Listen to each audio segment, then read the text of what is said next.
We'll see. Okay. Good morning, everybody. I'm so glad Morning. you're here. And I want to thank Fern for her early morning posts. For those of us in the IWEN Facebook group, I actually get up at 5 o'clock. So I'm always waiting for Fern's posts. It's like, is she awake already? So I'm really glad you're all here. And the reason we decided to do this webinar is because I notice a lot of people are struggling with sleep and either waking up really early or waking up during the night and not being able to get back to sleep. And we've been having a lot of we've been through a couple of very difficult months here, but I'm going to show or point to the fact that despite our situation and our individual situations, um, people were probably having difficulty with sleep before this. It's actually kind of the last couple of months and the war have kind of put a magnifying glass on it, I think, and kind of made us all become more aware of it. So I'm just going to give you a little bit of background and then share with you what I see to be true. And it was funny because after I asked the admin if I could do this webinar, and thank you for that to the admin, thank you for permission to do this.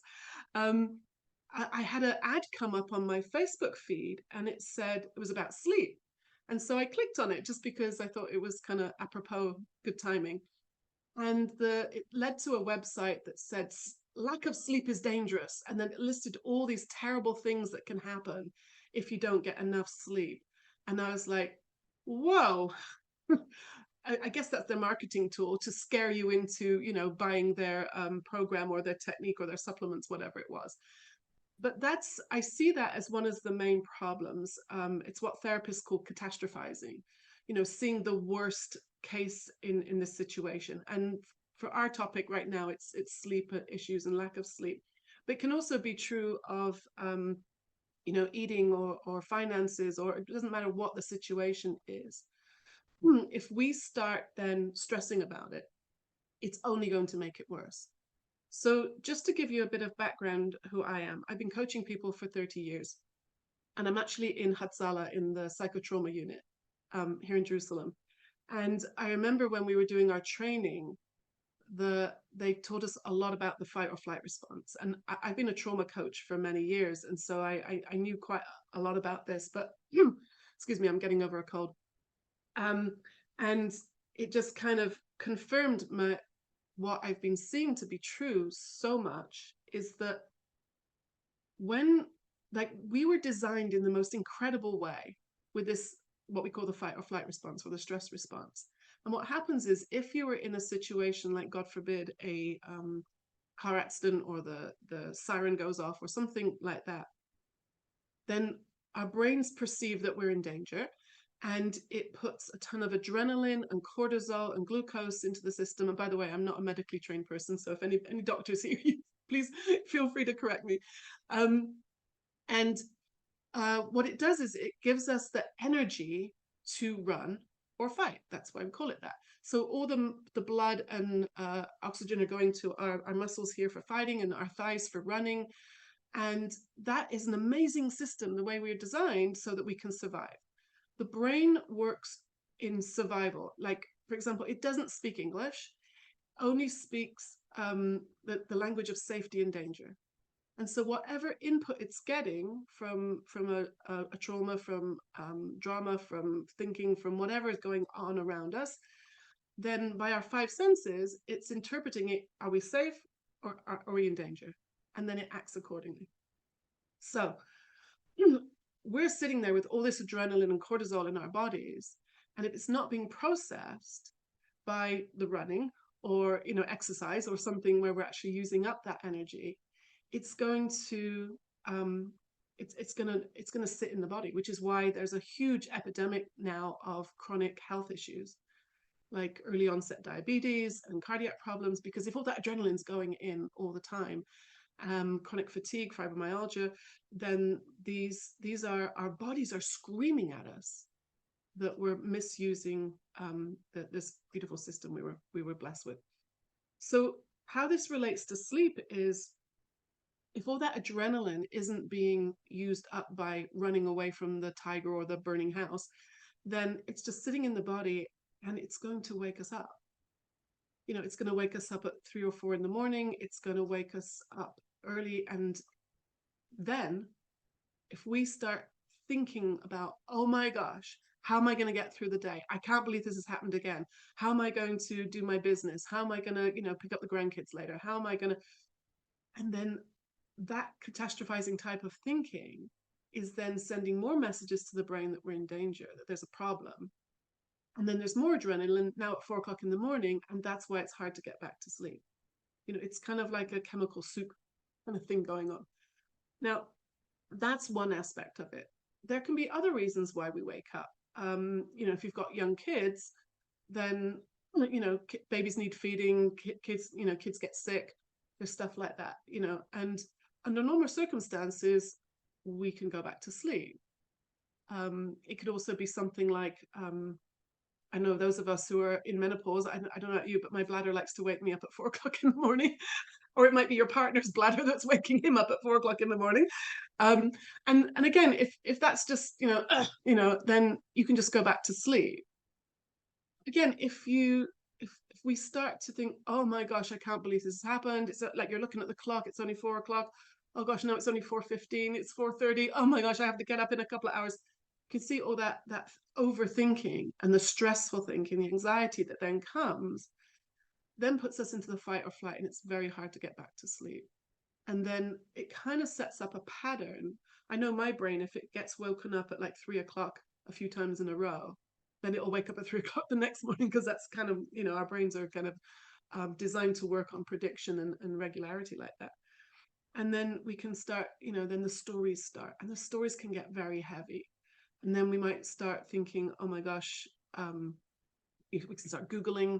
A lot of my clients like to Google at 3 o'clock in the morning and scare themselves crazy. They find themselves on some medical website or some opinion of some guy on the other side of the world who's going to scare us about something or other. So all of this is kind of making us, our bodies, it's called maladaptive. They're not working as well as they could. By the way, I love questions. So if anybody has a question, you can interrupt, put your hand up. I'm happy to answer any questions at any point. So just a little bit about sleep. Sleep, if fight or flight is what happens when we're in danger, rest and repair is what happens when we're asleep. And that's why sleep is such a good thing. That's when our bodies are resting and repairing. And something I learned was that this idea of 8 hours is quite a recent thing. It's only been around since the Industrial Revolution, because before the advent of machinery and electricity and things like that, most people worked in kind of an agricultural time system. And so they would go to sleep when it was dark, and wake up maybe early and feed the animals, and then go back to sleep again. So they would sleep in kind of 4-hour-ish kind of segments. So this idea that we have to have 8 hours is quite a relatively new thing. And like a lot of things, we can then take that and kind of oppress ourselves with it. Like you have to do 10,000 steps a day, to burn calories. It's all made up. And some of these things are useful, and some of them we can use them to, give ourselves a hard time. I often have between 6 and 7 hours sleep, and I'm just fine. So often when we have difficulties with sleep, there are a lot of tools and techniques out there to help us get to sleep. Like there's the traditional one of counting sheep. Keep counting sheep, and they're pitching little sheep jumping over a fence or something. Or someone told me about one recently where you have to think of a word, and then the next word has to start with the letter of the last letter of the previous word, and then continue. And I was listening to her, and I was like, how is that going to put you to sleep? That would keep me awake, right? Having to work that out. And that's what you'll notice with a lot of the tools and techniques. They're actually activating the mind and keeping the mind busy. So that's then going to lead to frustration, which is then back into our fight or flight response, and the adrenaline's going. Now, it might not be adrenaline like a huge panic attack, but enough just to keep us awake is going to be frustrating. So the tools and techniques are keeping our minds busy. And I think if we go further upstream, probably see that a busy mind is probably at the root of all of this. So often when I have clients who will tell me they woke up at 4 in the morning or too early or whatever that is, or they woke up with a panic attack even, I'll say to them, what were you doing before you went to bed? And quite often they'll say they're, scrolling, texting, arguing with somebody, did something, going over a business problem, like planning something. And then the mind is so busy that it's very hard for it to slow down and get to sleep. And then even if they say, no, everything was fine, I think, well, how did you spend your day? If we spent most of the day with a busy mind, worrying, overwhelmed, overthinking, stressing, anxiety, all those kind of things, which I know for myself, I didn't realize how anxious I was until I'd been looking in this direction for a few years. Because as a perfectionist, which is when you're running your own business, that's kind of handy being a perfectionist and getting things done and doing it the right way. I thought that was the way to do it, right?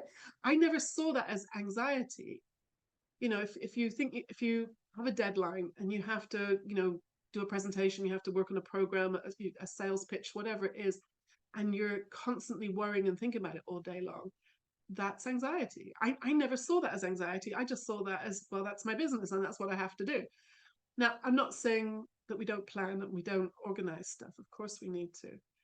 But you can tell by the feeling of something, whether it's planning or whether it's anxiety.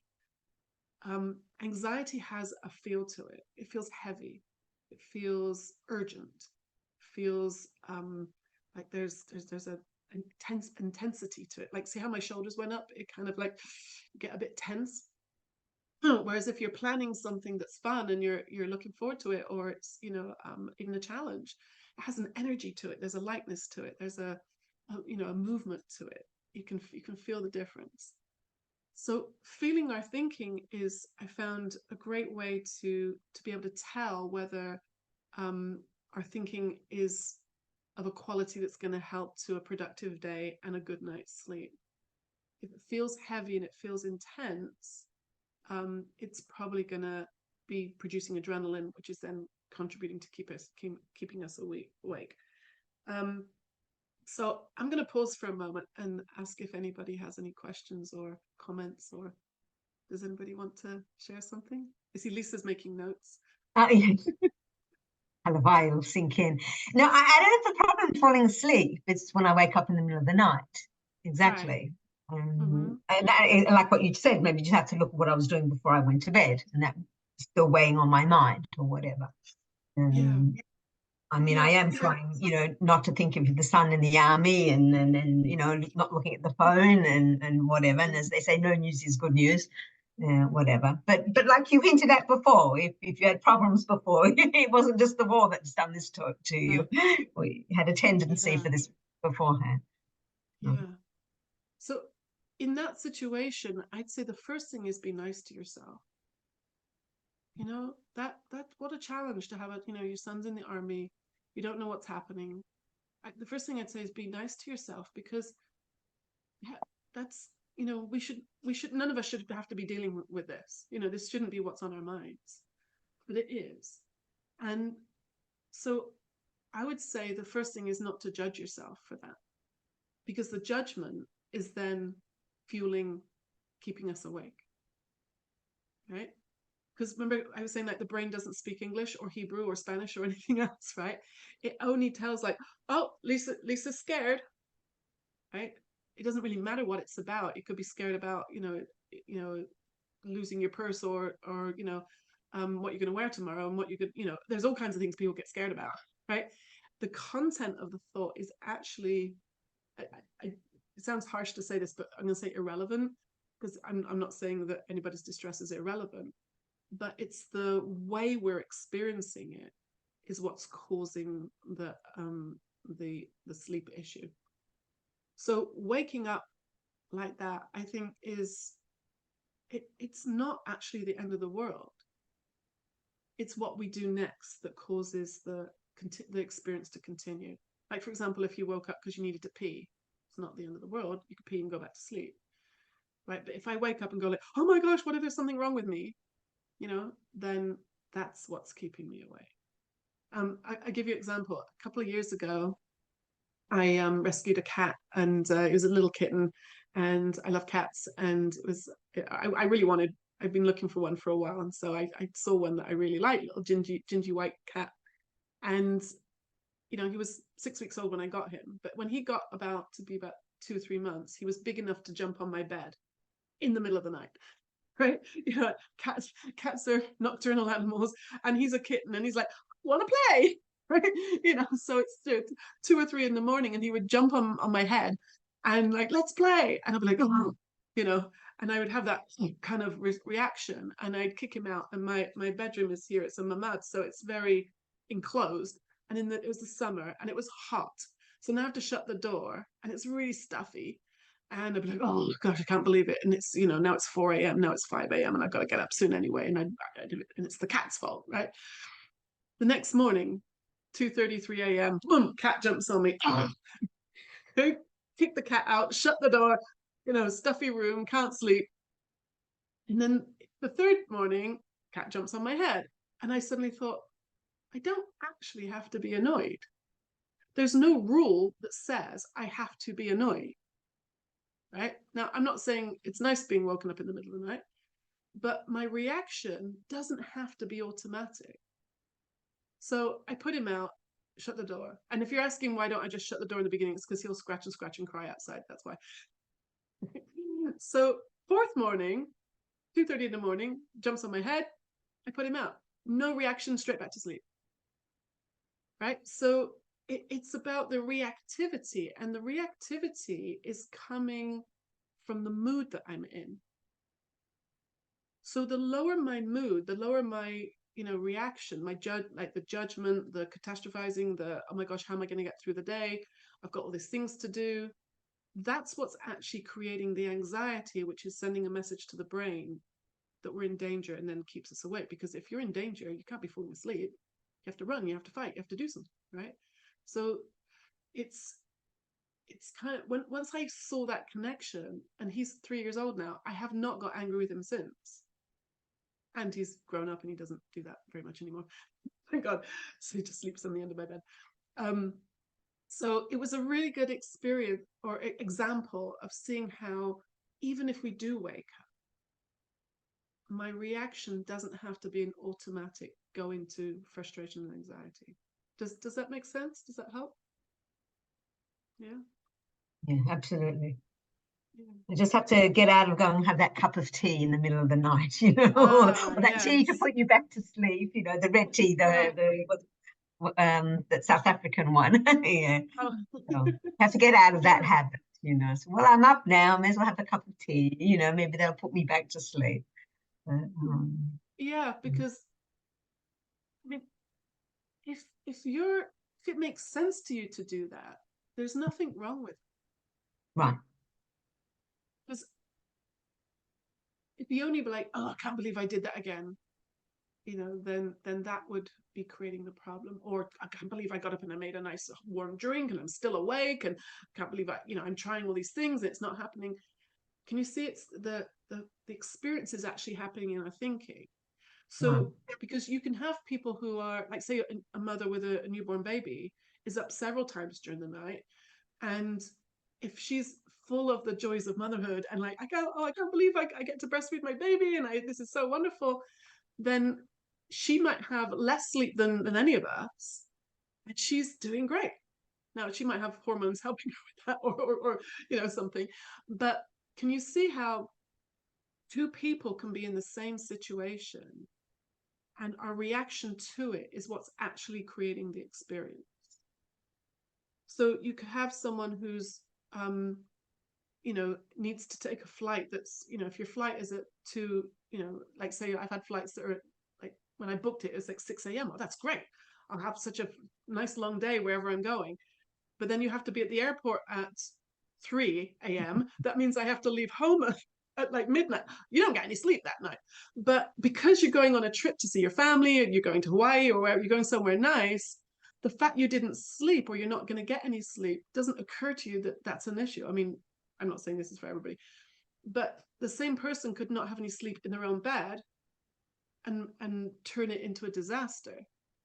So sleep issues are just an example of how we're always living in the feeling of our thinking. And you might not have control over whether a family member wakes you up, a sound, or your bladder or whatever it is. But we do have control over how we're reacting to it. That thought created feeling is what is producing the experience.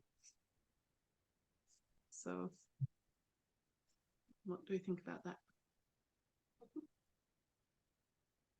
Makes sense. Makes sense. It's with anything. If anything happens, it's that model of rat, you have the Iroa, Perosh, Regesh, Kova. You have something happening to you, depending how you interpret it, and then and how you feel about it, and then what are you going to do about it? Your Tkova, your reaction to it. That's the same thing with anything we have in life. Exactly. It makes sense. And absolutely. And I'm glad you said that, because everybody has things that they can clearly see are just thinking. Like the example I always use is, imagine you're going to win the lottery, right? Ooh, what would I do with that $60 million? I know.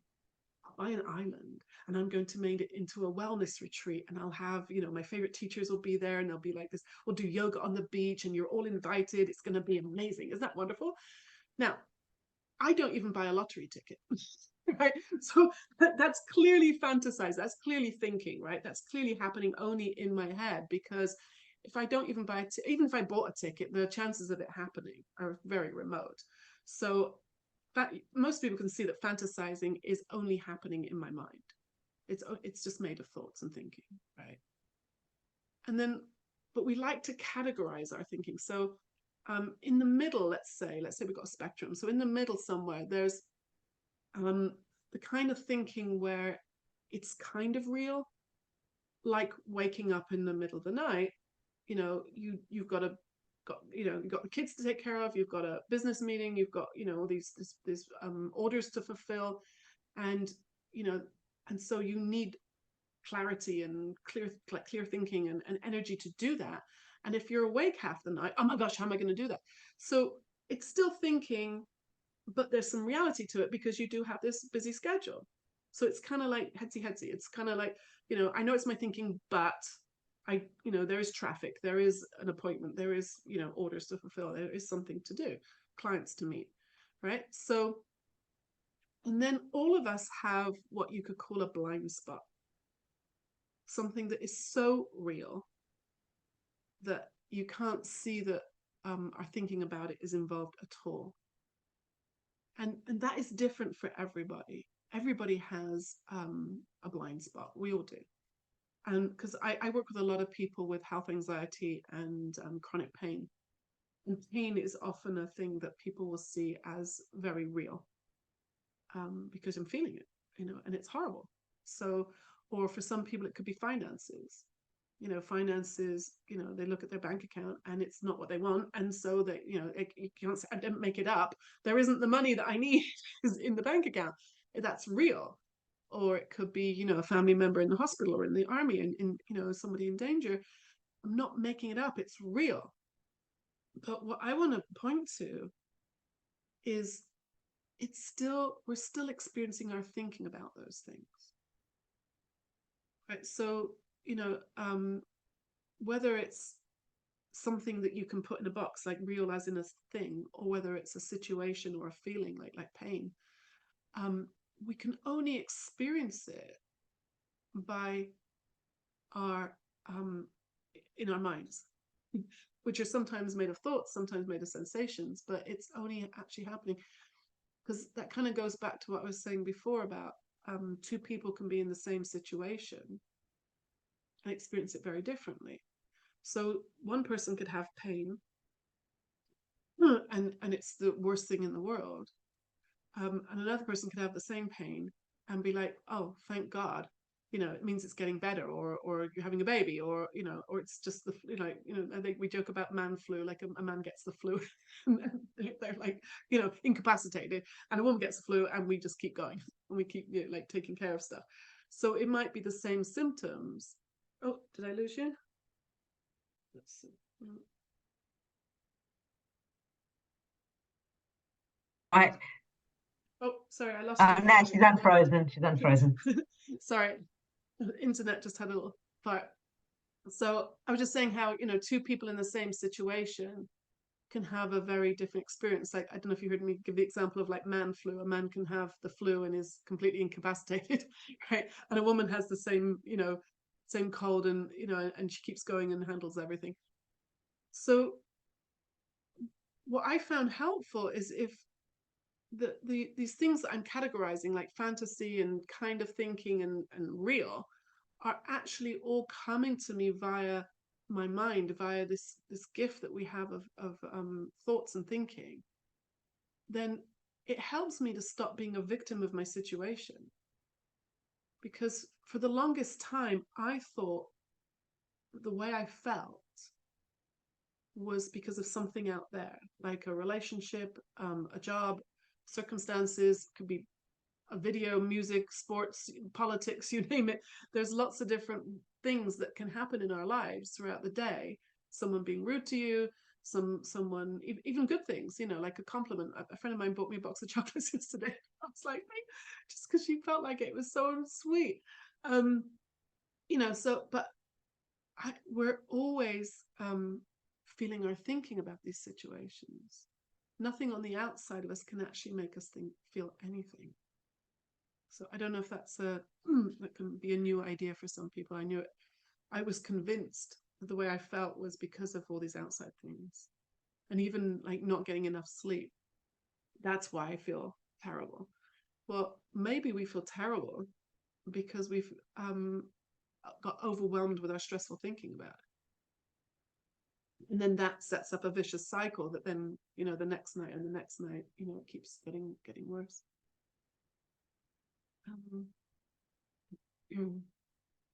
Please ask me a question, or I've thrown a lot of stuff at you. Anybody want to comment or say something? Hannah, I was just going to add, this is really interesting. I was just going to ask if you have specific tips and how you can derail your thinking when you go that way, or how you can get back to sleep in the middle of the night if you wake up. Yeah. What I found is it's almost the opposite of tips and techniques. Because like I was saying, those are kind of what activates our mind to get or stay busy. So what I found is much more useful is to see that I am the observer of those thoughts. Like thoughts are, I like to liken them to clouds or traffic or whatever analogy works for you. But if you can see that they're constantly moving, that thought of like, yes, but I've got all these orders to fulfill tomorrow. I've got to meet this client, but I've got to go see the bank manager, whatever it is, it's moving through. Thoughts never get stuck. It feels like they do sometimes because they're repeating, but they're moving through. And if I can sit back and just kind of like observe them, kind of like, you know, on those news shows like CNN, there's like a ticker tape of information going along the bottom, right? And it might be things like the Dow Jones report and the, you know, baseball results and, you know, the weather and all those kind of things. It doesn't actually require me to read it in order to keep going. It just keeps going. That's the nature of a ticker tape. The nature of thinking is to keep going. It's not right or wrong. In fact, I was taught it's very neutral. Not thought is part of it. It's until we have a reaction to it. It's just energy, if you like, spiritual energy going through. And I have no idea what I'm saying right now. Who knows what spiritual energy is? It's like some kind of energy that's passing through my mind. And depending on my mood, that's how I react to it. So if we do wake up in the night for whatever reason, whether it's a physiological thing or a stress thing, and I'm in a low mood, my reaction to it is probably going to be a harsh one. Like I was saying to Lisa earlier, like it maybe we're judging ourselves, we start worrying, and we start making it worse. What if you step back and we're an observer? Like, oh, there's that I can't get back to sleep thought.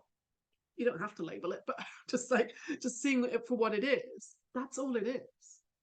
The content of it doesn't mean anything unless I give it meaning.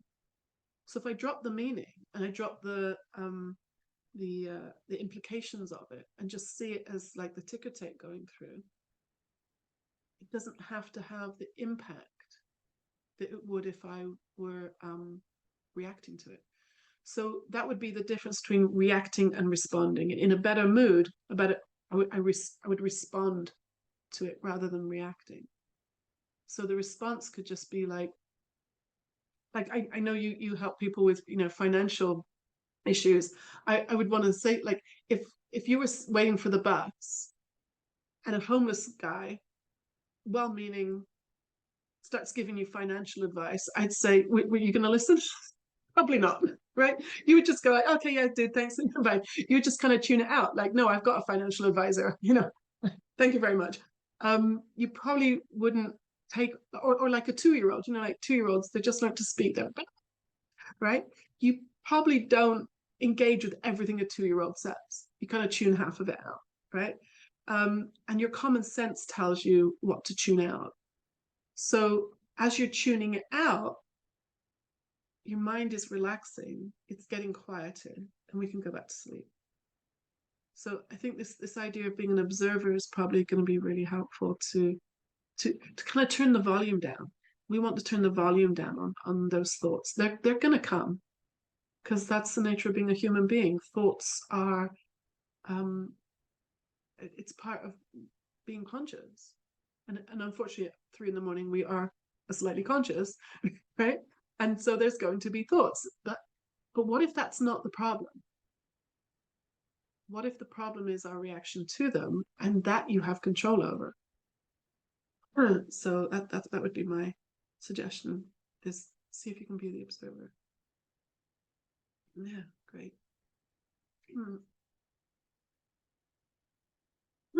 Ella, did you have any thoughts or concerns? Do you have trouble sleeping?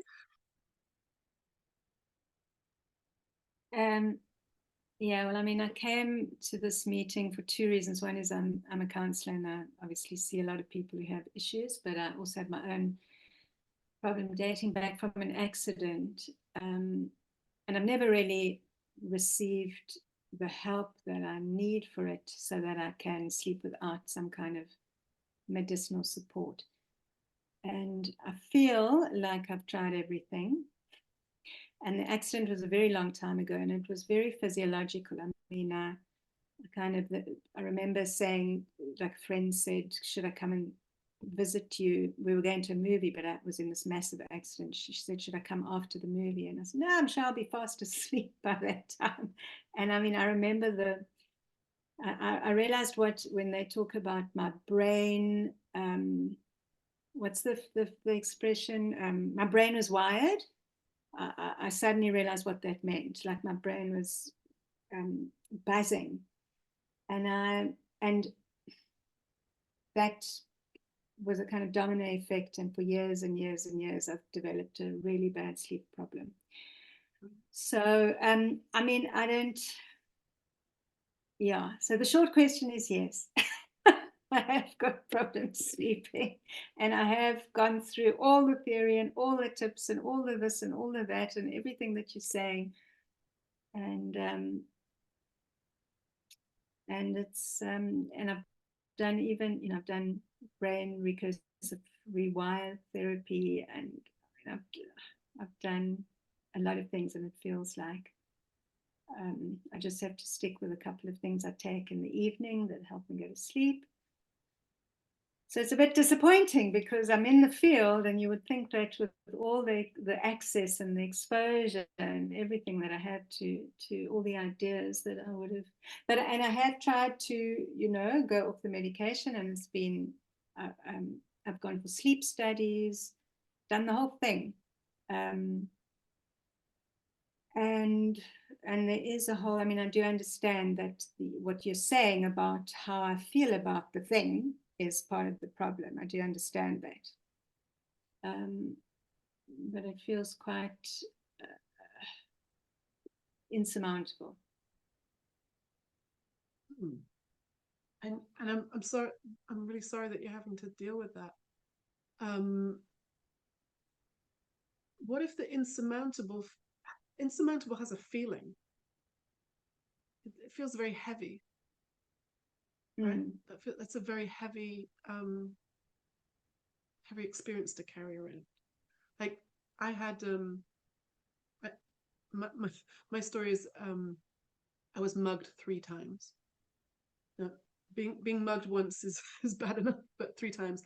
The first time my skull was fractured. The second time I had 3 herniated discs, and the second time 3 herniated discs, and the third time my neck was broken. C2 and C3 were cracked through. And this is back in the early 80s in Manchester. And so basically all the treatment I got was cup of tea, suck it up and walk it off and go home. That was kind of the treatment I got. But I mean, obviously I had PTSD probably for about 10 years because I got terrified to leave the house. And I carried around this story with me for a long time that the world is a very scary, dangerous place. And so, I was talking earlier about how we categorize our thinking. We've got like fantasy and we've got maybe, and then we've got real. To me, that was real. I wasn't lying because I had police reports and x-rays to prove it. I had evidence, I had evidence to prove that if I leave my house, I'm going to get hurt. I'm going to get into a really dangerous situation. And in that time, well, at least in the first year or two after the middle one, when I was really mugged by 3 guys, beat me up and left me on a piece of waste ground, and I thought I was going to die. I wasn't sleeping. I wasn't eating. I probably needed several glasses of wine to get to sleep. I was in quite a bad way. But I was reliving the story of what had happened to me over and over again. And the stress of listening and repeating the story in here kind of set up a routine and a habit and got me into a place where you could have tried any technique, any therapy. You could have gotten the best therapists and sleep people in the world. I'm not gonna, I know what I know. Right? And so it wasn't till years later when I started seeing that was, I'd made all that up. Now, I didn't make up the events. The events happened. I'm not in denial about them, and I'm not. I know what they are now. I don't. But the experience I kept having was happening in my mind, and I started to see that I didn't have to do that anymore. And you're right. Like, was it? I forget the guy's name. Hubel. The fire together, wired together. No, the wired together, fire. I always get that around the wrong way. Neurons that are wired together. Right. Neurons that fire together are wired together. There, I got it in the end. Thanks. Concussions. I had too many. So that's true, and that's kind of how our brains are designed. And thank God, because when we learned to ride a bicycle, you wobbled and you fell off a few times, and then once your brain kind of like knew how to balance, move forward, you could ride a bike. Same with writing your name or typing. Repetition benefits us in able to, I can make a cup of tea without having to think about it, talk to you, do several things at the same time. Thank God, because that's how, we wouldn't be able to get through the day if we didn't have that stuff, filed into our minds. And even when children are small and we learn how to put ourselves to sleep, we learn how to stop and, like settle down. That's what sleep training is all about. But it can also work against ourselves when we get into a bad habit of then that's what a habit is. I guess those neurons are wiring together, that how we react if we wake up or waking up at a certain time or having difficulty getting to sleep. It starts becoming a habitual. But what I'm suggesting is that doesn't mean that that's the way it has to be. So my teacher is a psychiatrist, and he described it to me once as, if you think about how a river kind of digs a groove in the earth, and the stronger and bigger the river, the deeper the groove. So like the Grand Canyon is, is actually a massive riverbed. And that's kind of what happens in our brains, that the more it gets used, then there is like a neural pathway that I'm completely self-taught. So anyway, so like it does create like routines and habits. But what he taught me was like with a river, if you put a dam or a tree falls or something can change the direction. It doesn't, just because that groove might still be there, that those neurons might still be wired together, but you can actually, and I'm not into brain retraining or any of that kind of stuff. What I do with my clients is I'm pointing towards an insight, having an insight. Because any kind of transformation that's based on willpower, I have found sooner or later fails, because we're human, right? If like I've been living here a long time and my Hebrew is embarrassingly bad. I finally hired a tutor now and she's great and I'm getting better. But because I find that difficult, but I know that if I practice, I will get better. But I've been sick the last week, so I haven't really done my Hebrew homework, right? Or like if you're on a diet, it's like, okay, we'll start the diet after the holidays, or I know I'm supposed to go walking or go to the gym, but it's cold and I'll do it tomorrow, right? Like any kind of transformational work that is dependent on me showing up for it might work for a while, but we get flaky. As a human being, like I'm pretty smart, but I doubt if I'd have got into Oxford or Cambridge, right? Or Harvard. And I'm pretty healthy and strong these days, but I know I can't lift a car, right? There are limits to me. Sooner or later, I'm going to come up as a limit. So any kind of improvement or transformation that's dependent on me studying, practicing, changing, it often, it works for a little bit, but then it often like fades. And that's why we go from diet to gym to guru to, marketing plan changes all the time.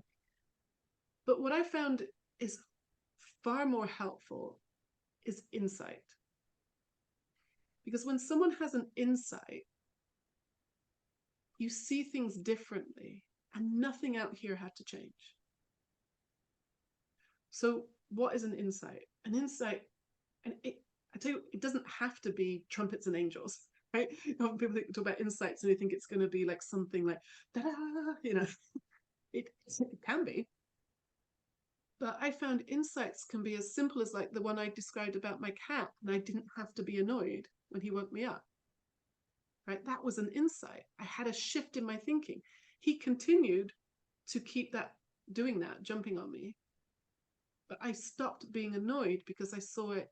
I had a choice over how I reacted to it. So an insight is a sight coming from within, and it's far more powerful and long lasting than willpower. Does that make sense? Yeah, completely. And I have tried to work with that and tried, all the things that you're saying about reminding oneself that one will manage the next day, even if you're not sleeping. But you see, I mean, for me, what feels so hard is, firstly, just on a deeper level, I do feel that unconsciously my problem stems from the fact that my son was in the car with me. And, you talk about the story and the real story. My son was in the car with me. I went unconscious because I knocked my head on the windscreen. And when I woke up, he was screaming. And for years, I thought that my issue around sleeping was because of feeling like if I had to lose control, of relinquish or surrender into sleep, he wouldn't be safe.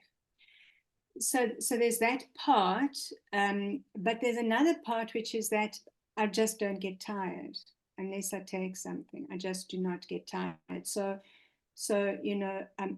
I've tried all that stuff around not taking anything, relaxing into trying to get to sleep, telling myself it's like putting the dam on the rerouting.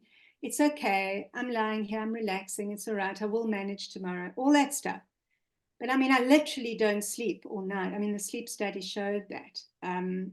In fact, the sleep study showed that I went into shallow sleep if I did sleep at all. It was totally shallow, which is why it was never deep, and that's why I woke up feeling exhausted. So I was sleeping a little bit more than I thought, but it was all shallow, and there was no restorative sleep.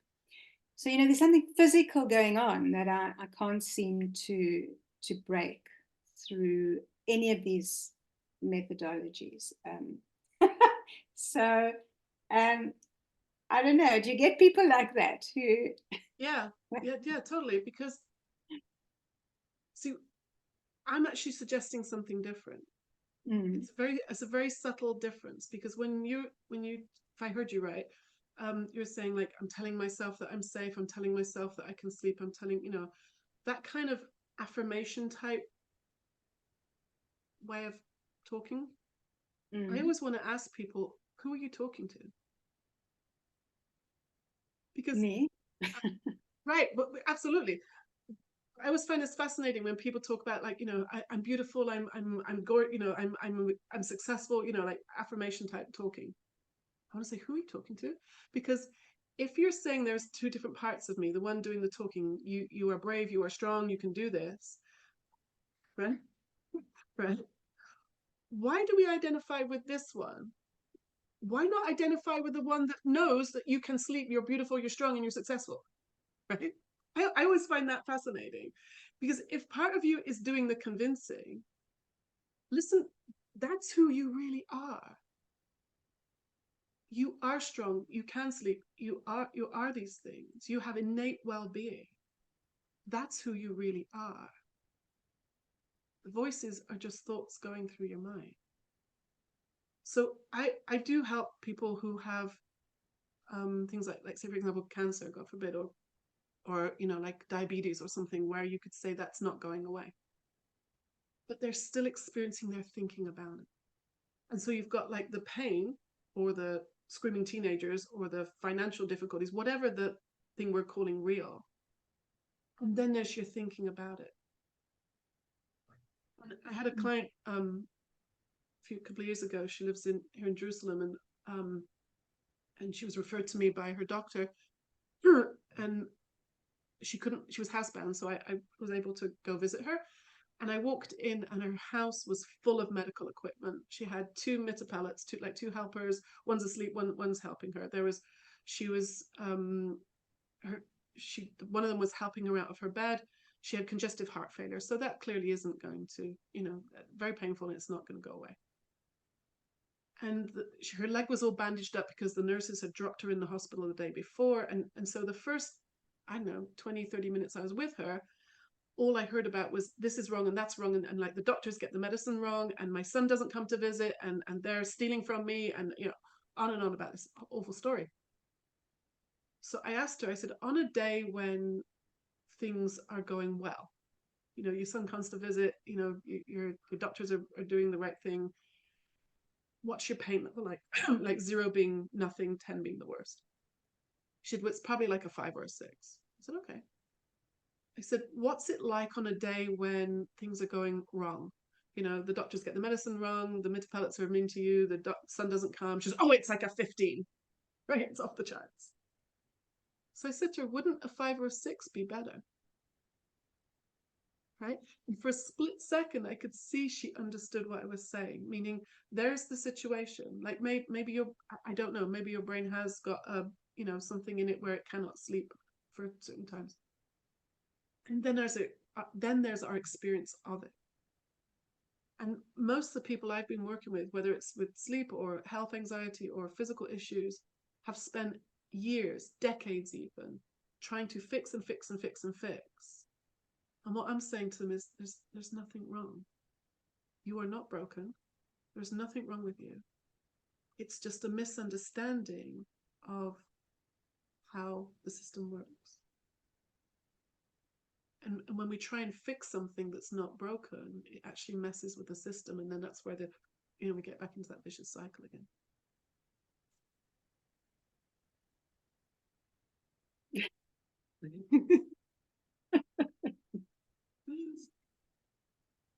So, don't know. I think there's hope. I really do. Yeah, there's always hope.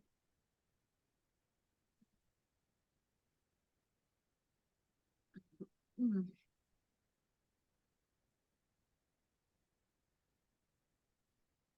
Hmm.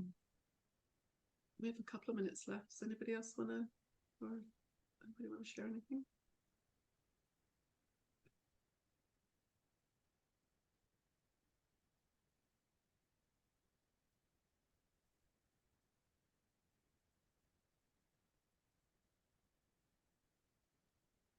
Fascinating. Absolutely I fascinating. think so. Yeah, Yeah, I think so. a lot of food for thought. But not too much. Oh no, Because no, I'll keep not you at awake. 3 in the morning. Not at Right. 3 in the morning. Yeah, I have so many clients who they'll say, like, I was Googling. I said, when did you Google this? They go, well, like 2:30, because if they're in America or in Australia, I know that they're awake. And they shouldn't be. So it's a very easy rabbit hole to fall down, to start doing that. But it's only gonna keep us more stimulated and the busy mind going. And but like I said to you about the tea, is if it makes sense to you, then do it. It's fine.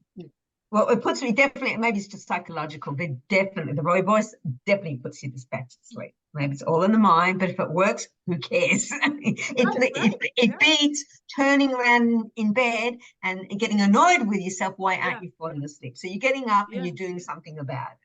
Thank God, it doesn't happen every night, but and then it automatically I do fall back asleep. So got nothing to lose. Yeah, I'd say thank you for that, because we kind of come full circle back to be nice to yourself.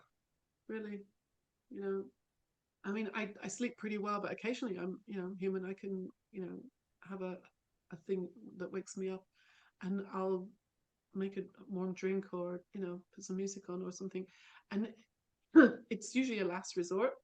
But if I do find myself in that situation, I've learned not to beat myself up about it. My wisdom it is telling me to do that in that moment. Seems like a wise thing to do. And what I found is I eventually do go back to sleep, and then the next day I'm fine. Unless I don't think so. So the day is actually fine. It's my interpretation of it that I'm actually experiencing. And I've had people tell me that they can't sleep, and they're actually getting 6 or 7 hours, but they say they can't sleep because they're not getting 8.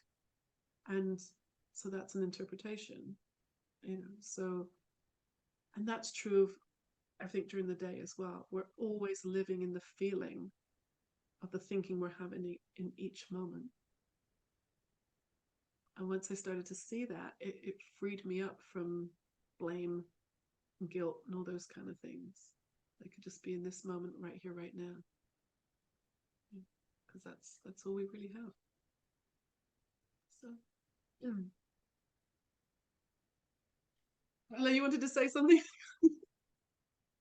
No, I mean, I've got lots to say, but I don't want to, I mean, I'm just listening to you and I'm thinking how when I sleep for 10 hours, I feel fantastic. And that's, how much does one say, oh, well, that's just an interpretation, or that's just very real.